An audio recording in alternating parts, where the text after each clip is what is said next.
Hello, ನಮಸ್ತೆ ಎಲ್ರಿಗೂ. ಎಲ್ಲ ಹೇಗಿದ್ದೀರಾ? ಚೆನ್ನಾಗಿದ್ದೀರಾ ಅನ್ಕೋತೀನಿ. ನಾನು ಚೆನ್ನಾಗಿದ್ದೀನಿ. ನಾನು ನಿಮ್ಮ ವೀಣಾ ಸುರೇಶ್. ಎಲ್ರಿಗೂ ನನ್ನ ಕಾರ್ಯಕ್ರಮವಾದ ಕಥಾಸರಣಿ ರಾಗಸುತೆ ಜೊತೆ ಕಾರ್ಯಕ್ರಮಕ್ಕೆ ಆತ್ಮೀಯ ಸ್ವಾಗತ. ಇದು ನನ್ನ ಮೊದಲ ಕಥೆ ಕೆಣಕುತ್ತಿದೆ ನಿನ್ನ ಕಣ್ಣೋಟ ಕಥೆಯ ಮುಂದುವರೆದ ಭಾಗ.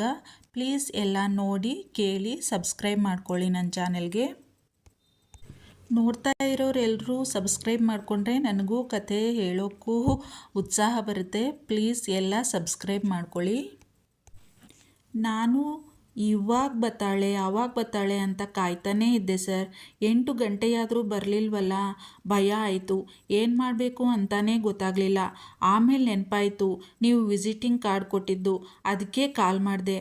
ಸರ್, ಹೆಂಗಾದರೂ ನನ್ನ ಪಾರಿನ ಹುಡುಕಿ ಕೊಡಿ ಸರ್, ನನಗೆ ತುಂಬ ಭಯ ಆಗ್ತಾಯಿದೆ ಎಂದಳು ಮಮತಾ. ಇನ್ನೂ ಬಂದಿಲ್ವಾ? ಕಾಲೇಜಲ್ಲಿ ಯಾರೂ ಇರಲಿಲ್ವಲ್ಲ ನಾನು ಬರೋವಾಗ.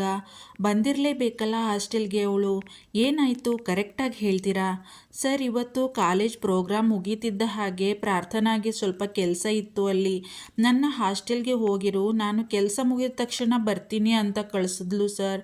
ನಾನು ಇರ್ತೀನಿ ನಿನ್ನ ಜೊತೆ ಅಂದರು, ಕೇಳದೆ ಕಳಿಸಿದಾಳೆ. ಅವಳಿಗೇನಾದರೂ ಹೆಚ್ಚು ಕಡಿಮೆ ಆದರೆ ಅಜ್ಜಮ್ಮಂಗೆ ಏನು ಹೇಳಲಿ ನಾನು? ಅಳುತ್ತಲೇ ಗೋಗರಿಯುತ್ತಿದ್ದಳು ಮಮತಾ. ಅಳಬೇಡಿ, ಏನೂ ಆಗಲ್ಲ, ನಾನಿದ್ದೀನಲ್ಲ, ಸಮಾಧಾನ ಮಾಡ್ಕೊಳ್ಳಿ. ಅವಳಿಗೇನೋ ಸಮಾಧಾನ ಮಾಡುತ್ತಿದ್ದ ಶರಶ್ಚಂದ್ರ ಇವನಿಗೆ ಗಾಬರಿಯಾಗತೊಡಗಿತ್ತು. ಏನಾಯಿತು ಈ ಹುಡುಗಿಗೆ? ಬೆಳಗ್ಗೆ ತಾನೇ ಎಷ್ಟು ಲವಲವಿಕೆಯಿಂದ ಓಡಾಡುತ್ತಿದ್ದಳು.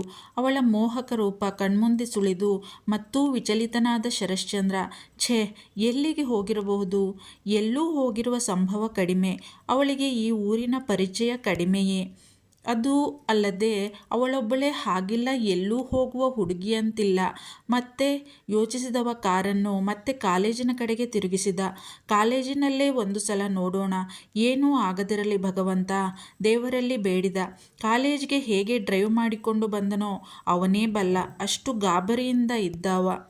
ವಾಚ್ಮನ್ ಸೆಲ್ಯೂಟ್ ಹೊಡೆದು ಕಾರನ್ನು ಒಳಗೆ ಬಿಟ್ಟಿದ್ದ. ಒಂದೊಂದು ಸಲ ಹೀಗೆ ಹೊತ್ತಲ್ಲದ ಹೊತ್ತಿನಲ್ಲಿ ಬರುತ್ತಿದ್ದ ಶರಶ್ಚಂದ್ರ. ಅದಕ್ಕೆ ಅವನಿಗೇನೂ ಆಶ್ಚರ್ಯ ಆಗಿರಲಿಲ್ಲ. ಕಾರ್ ಪಾರ್ಕ್ ಮಾಡಿದವನೇ ಓಡಿಕೊಂಡೇ ಒಳಗೆ ಹೋಗಿದ್ದ. ಒಂದೊಂದೇ ರೂಮ್ ಬಾಗಿಲು ತೆರೆದು ನೋಡುತ್ತಿದ್ದ.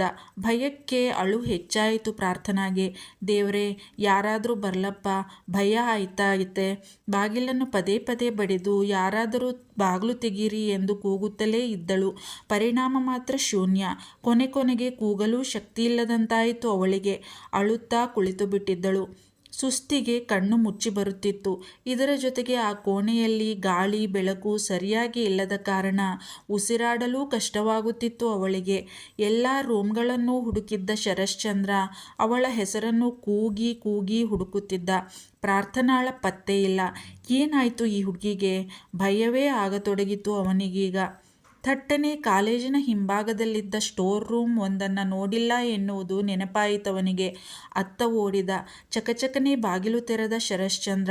ಒಳಗೆ ಕತ್ತಲೆಯೇ ತುಂಬಿತ್ತು. ಬಾಗಿಲು ತೆರೆದ ಶಬ್ದ ದೂರದಲ್ಲೆಲ್ಲೋ ಕೇಳಿದಂತಾಯಿತು ಪ್ರಾರ್ಥನಾಗೆ. ಹೋದ ಜೀವ ಬಂದಂತಾಯಿತು ಅವಳಿಗೆ. ಸುಸ್ತು ಹಸಿವಿನಿಂದ ಎದ್ದು ನಡೆಯುವ ಶಕ್ತಿಯೂ ಇಲ್ಲದಂತಾಗಿತ್ತು ಅವಳಿಗೆ. ಹೇಗೋ ಎದ್ದು ನಿಂತು ನಿಧಾನವಾಗಿ ನಡೆದು ಬಾಗಿಲ ಹತ್ತಿರ ಬರುವ ಪ್ರಯತ್ನ ಮಾಡುತ್ತಿದ್ದಳು. ಶರಶ್ಚಂದ್ರ ಬಾಗಿಲು ತೆರೆದು ಕತ್ತಲೆ ತುಂಬಿದ ಕೋಣೆಯೊಳಗೆ ಬಂದು ಪ್ರಾರ್ಥನಾ ಎಂದು ಕೂಗಿದ. ಎದೆ ಬಡಿತ ತೀವ್ರವಾಯಿತು ಅವಳಿಗೆ. ಮರು ಉತ್ತರ ಕೊಡಲು ನಾಲಿಗೆಯೇ ಹೊರಳಲಿಲ್ಲ, ಬಾಯಾರಿ ಬಿಟ್ಟಿತ್ತು. ಅವನನ್ನು ಕಂಡ ಪ್ರಾರ್ಥನಾ ಓಡಿ ಬಂದವಳೆ ಗಟ್ಟಿಯಾಗಿ ಅಪ್ಪಿಬಿಟ್ಟಿದ್ದಳು ಅವನನ್ನು. ಒಂದು ಕ್ಷಣ ಉಸಿರೇ ನಿಂತಂತಾಯಿತು ಶರಶ್ಚಂದ್ರನಿಗೆ. ಯಾರನ್ನು ತನ್ನಿಂದ ತಾನು ದೂರವಿರಿಸಲು ಹಗಲು ರಾತ್ರಿ ಹೋರಾಡುತ್ತಿರುವೆನೋ, ಯಾರನ್ನು ತನ್ನಿಂದ ದೂರವಿರಿಸಲೂ ಆಗದೆ ಹತ್ತಿರ ಸೇರಿಸಲೂ ಆಗದೆ ದಿನ ರಾತ್ರಿ ಯಾತನೆ ಅನುಭವಿಸುತ್ತಿರುವೆನೋ, ಅವಳೇ ಈಗ ತನ್ನ ತೋಳಲ್ಲಿ ಇರುವಳು. ಹೇಗೆ ಸಂಭಾಳಿಸಿಕೊಳ್ಳಲಿ ನನ್ನನ್ನು ನಾನು? ಸಾಧ್ಯವಿಲ್ಲ ತನ್ನಿಂದ, ಇನ್ನು ಸಾಧ್ಯವೇ ಇಲ್ಲ ಇವಳನ್ನು ತನ್ನಿಂದ ದೂರವಿರಿಸುವುದು. ಅವನ ಎದೆ ಬಡಿತ ಅವನಿಗೇ ಕೇಳಿಸುವಷ್ಟು ಜೋರಾಗಿ ಹೊಡೆದುಕೊಳ್ಳುತ್ತಿತ್ತು. ಮೈಯೆಲ್ಲ ನವಿರಾದ ಕಂಪನ. ನಿಧಾನವಾಗಿ ಬಹಳ ಆಸ್ಥೆಯಿಂದ ಅವನು ಅವಳನ್ನು ತನ್ನ ತೋಳಿನಿಂದ ಬಳಸಿದ. ತನ್ನೆದೆಯಲ್ಲಿ ಅವಳನ್ನು ಹುದುಗಿಸಿಕೊಂಡ. ಸರ್, ನನಗೆ ನನಗೆ ತುಂಬ ತುಂಬ ಭಯ ಆಗ್ಬಿಟ್ಟಿತ್ತು ಸರ್. ಅವನ ವಿಶಾಲವಾದ ಎದೆಯಲ್ಲಿ ತನ್ನ ಮುಖ ಹುದುಗಿಸಿ ಅಳುತ್ತಲೇ ಬಡಬಡಿಸುತ್ತಾ ಇನ್ನೂ ಗಟ್ಟಿಯಾಗಿ ಅಪ್ಪುತ್ತಿದ್ದಳು ಅವನನ್ನು. ಪ್ರಾರ್ಥನಾ, ಇಲ್ಲಿ ನೋಡು ನೋಡು, ನಾನು ಬಂದಾಯ್ತಲ್ಲ, ಭಯ ಬೇಡ, ಎಲ್ಲಿ ಕಣ್ಬಿಡು, ನೀನು ಜಾಣೆ ಅಲ್ವಾ, ಏನಾಗಿಲ್ಲ ನಿಂಗೆ. ಅವಳಿಂದ ಬಿಡಿಸಿಕೊಳ್ಳಲು ಪ್ರಯತ್ನಿಸುತ್ತಿದ್ದ. ತನ್ನಿಂದ ಏನಾದರೂ ಅನಾಹುತವಾದರೆ ಎಂಬ ಭಯ ಅವನಿಗೆ. ಹ್ಞೂ. ಅವಳ ಬಡಬಡಿಕೆ, ಅಳು ನಿಲ್ಲಲಿಲ್ಲ. ಅಪ್ಪುಗೆಯೂ ಇನ್ನೂ ಬಿಗಿಯಾಯಿತು. ಇನ್ನೂ ತಡೆಯದಾದ ಶರಶ್ಚಂದ್ರ ಅವಳ ಮುಖವನ್ನು ತನ್ನ ಬೊಗಸೆಯಲ್ಲಿ ಹಿಡಿದು, ಅಪ್ಪು, ಇಲ್ಲಿ ನೋಡು, ಏನಾಗಲ್ಲ ನಿಂಗೆ, ನಾನಿದ್ದೀನಲ್ಲ, ಏನಾಗಕ್ಕೂ ಬಿಡಲ್ಲ ನಿನಗೆ. ಅವಳ ಹಣೆಗೆ ಬಲು ಆಸ್ತೆಯಿಂದ ಚುಂಬಿಸಿದ. ಸಮಾಧಾನವಾಗಲಿಲ್ಲ ಅವನಿಗೆ. ಅವಳ ಮುದ್ದಾದ ಬೊಗಸೆ ಕಂಗಳನ್ನು ಬಿಡಿ ಬಿಡಿಯಾಗಿ ಮುದ್ದಿಸಿದ. ಅವನ ಬಹುದಿನಗಳ ಬಯಕೆ. ಅವಳ ದುಂಡುಗೆನ್ನೆಗಳನ್ನು ಬಹಳ ಆಸ್ತೆಯಿಂದ ಒಂದೊಂದಾಗಿ ಮೃದುವಾಗಿ ಚುಂಬಿಸುತ್ತಿದ್ದ. ಅವಳ ಅದುರುತ್ತಿರುವ ಮೃದುವಾದ ಗುಲಾಬಿ ಎಸಳಿನಂಥ ತುಟಿಗಳು ಅವನ ಸಂಯಮವನ್ನು ಕೆಣಕುತ್ತಿತ್ತು. ಇನ್ನೂ ತಡೆಯದಾದ ಶರಶ್ಚಂದ್ರ ಅವನ ತುಟಿಗಳು ಅವಳ ಅಧರದತ್ತ ಬಾಗಿದವು. ಅವನ ಫೋನ್ ಬಡಿದುಕೊಂಡಿತು. ಎಚ್ಚರಗೊಂಡ ಶರಶ್ಚಂದ್ರ ಥಟ್ಟನೆ ಅವಳನ್ನು ಬಿಟ್ಟವನೇ ಅವಳಿಗೆ ಬೆನ್ನು ಮಾಡಿದ. ಹಾಂ ಮಮತಾ, ಪ್ರಾರ್ಥನಾ ಸಿಕ್ಕಿದಾಳೆ, ಕರೆದುಕೊಂಡು ಬರ್ತಿದ್ದೀನಿ. ಅವನ ಧ್ವನಿ ನಡುಗುತ್ತಿತ್ತು. ಅವನ ಧ್ವನಿಯೊಂದೇ ಅಲ್ಲ, ಇಡೀ ಮೈ ನಡುಗುತ್ತಿತ್ತು. ಛೇ, ಏನು ಮಾಡಿದೆ ನಾನು? ಅವಳನ್ನು ನೋಡುವ ಧೈರ್ಯ ಸಾಲುತ್ತಿಲ್ಲ ಅವನಿಗೆ. ಪ್ರಾರ್ಥನಾಗೆ ಏನು ನಡೆಯಿತು ಇಲ್ಲಿ? ಅರ್ಥವಾಗದ ಪರಿಸ್ಥಿತಿಯಲ್ಲಿದ್ದಳು. ಅವನನ್ನು ನೋಡಲು ಸಹ ಸಾಧ್ಯವಾಗದ ಸ್ಥಿತಿ ಅವಳದು. ತಲೆ ಬಗ್ಗಿಸಿ ತಾನುಟ್ಟಿದ್ದ ಸೀರೆಯ ಸೆರಗನ್ನು ಕೈಯಿಂದ ಮುದ್ದೆ ಮಾಡುತ್ತಿದ್ದಳು. ಮೈಯಲ್ಲೆಲ್ಲ ಅರಿಯದ ಕಂಪನ, ಕೈಕಾಲುಗಳೆಲ್ಲ ಸೋತ ಹೋದಂತಹ ಭಾವ. ಅದು ನಾನು ಸಾರಿ ಪ್ರಾರ್ಥನಾ, ದಯವಿಟ್ಟು ನನ್ನಿಂದ ಸಾಧ್ಯವಾದಷ್ಟು ದೂರವಿರು ಪ್ರಾರ್ಥನಾ. ನಡುಗುವ ಧ್ವನಿಯಿಂದ ಇಷ್ಟು ಹೇಳಲು ಮಾತ್ರ ಸಾಧ್ಯವಾಯಿತು ಅವನಿಂದ. ಇಷ್ಟಾದರೂ ಅವಳತ್ತ ನೋಡುತ್ತಿಲ್ಲ ಅವ.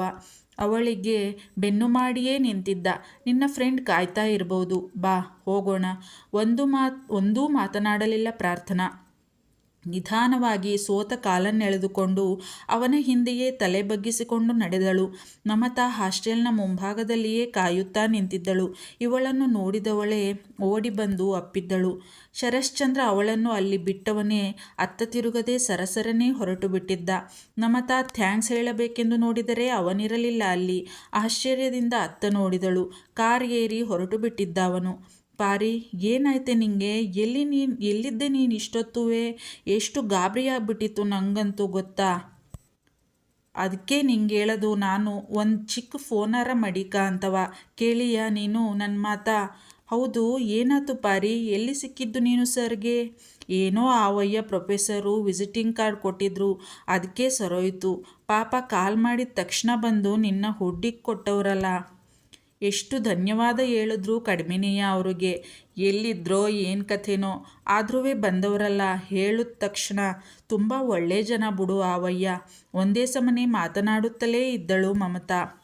ಪ್ರಾರ್ಥನಾ ಯಾವುದೋ ಲೋಕದಲ್ಲಿದ್ದವಳಂತೆ ನಿಂತೇ ಇದ್ದಳು ಮಾತಿಲ್ಲದೆ. ಅವನ ಹೆಸರು ಬರುತ್ತಿದ್ದ ಹಾಗೆ ಮೈಯಲ್ಲಿನ ರಕ್ತವೆಲ್ಲ ಮುಖಕ್ಕೆ ನುಗ್ಗಿದ ಹಾಗೆ ಕೆಂಪಾಗಿ ಹೋದಳು ಪ್ರಾರ್ಥನಾ. ಮೈಯೆಲ್ಲ ಬಿಸಿಯಾದ ಭಾವ, ಕೈಕಾಲು ಸೋತಂತಾಗಿ ಒಂದು ಕಡೆ ಹೋಗಿ ಕುಳಿತು ಬಿಟ್ಟಳು. ಕಾರು ಹತ್ತಿ ಹೊರಟಿದ್ದೇನೋ ನಿಜ ಶರಶ್ಚಂದ್ರ. ತಾನು ಎಲ್ಲಿ ಹೋಗಬೇಕು, ಏನು ಮಾಡಬೇಕು, ಏನಾಗುತ್ತಿದೆ ಎಂಬುದೇ ಅರ್ಥವಾಗದೆ ಕಂಗಾಲಾಗಿ ಹೋದ ಅವನು.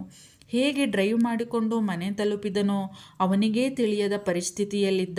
ಹೇಗೆ ಮನೆಯೊಳಗೆ ಬಂದನೋ, ಹೇಗೆ ತನ್ನ ರೂಮನ್ನು ತಲುಪಿದನೋ, ಮೈಯೆಲ್ಲ ಇನ್ನೂ ಕಂಪಿಸುತ್ತಿತ್ತು ಅವನಿಗೆ. ಕೈಕಾಲೆಲ್ಲ ನಡುಗುತ್ತಿದ್ದು. ಒಂದು ರೀತಿಯ ಮತ್ತಿನಲ್ಲಿದ್ದ ಅವನು. ಸೋತು ಹೋಗುತ್ತಿದ್ದೇನೆ ನಾನು. ತಲೆಯ ಮೇಲೆ ಕೈ ಹೊತ್ತು ಕುಸಿದು ಕುಳಿತು ಬಿಟ್ಟ ಶರಶ್ಚಂದ್ರ. ಛೇ, ಏನು ಮಾಡಿದೆ ನಾನು? ಏನಾಗಿ ಹೋಯಿತು ನನ್ನಿಂದ? ಇದು ತಪ್ಪಲ್ಲವೇ? ಅವಳ ಅನುಮತಿ ಇಲ್ಲದೆ ತಾನು ಅವಳನ್ನು ಹೇಗೆ ಎದುರಿಸಲಿ ಅವಳನ್ನು ನಾನು? ಏನಂದುಕೊಂಡಿರಬಹುದು ನನ್ನ ಬಗ್ಗೆ ಅವಳು? ಏನಾಗುತ್ತಿದೆ ನನಗೆ? ನಾನೇಕೆ ಮೈಮರೆತು ಬಿಡುತ್ತೇನೆ ಅವಳನ್ನು ನೋಡಿದ ಕೂಡಲೇ? ಮುಖ ಮುಚ್ಚಿ ಬಿಕ್ಕಿದ ಶರಶ್ಚಂದ್ರ. ಏನಾಗಿ ಹೋಯಿತು ನನ್ನಿಂದ? ಆ ಫೋನ್ ಬಡಿದುಕೊಳ್ಳದೇ ಇದ್ದಿದ್ದರೆ ತನ್ನಿಂದ ಎಂಥ ಅನಾಹುತವಾಗಿ ಬಿಡುತ್ತಿತ್ತು. ಈಗೇನು ಕಡಿಮೆಯೇ?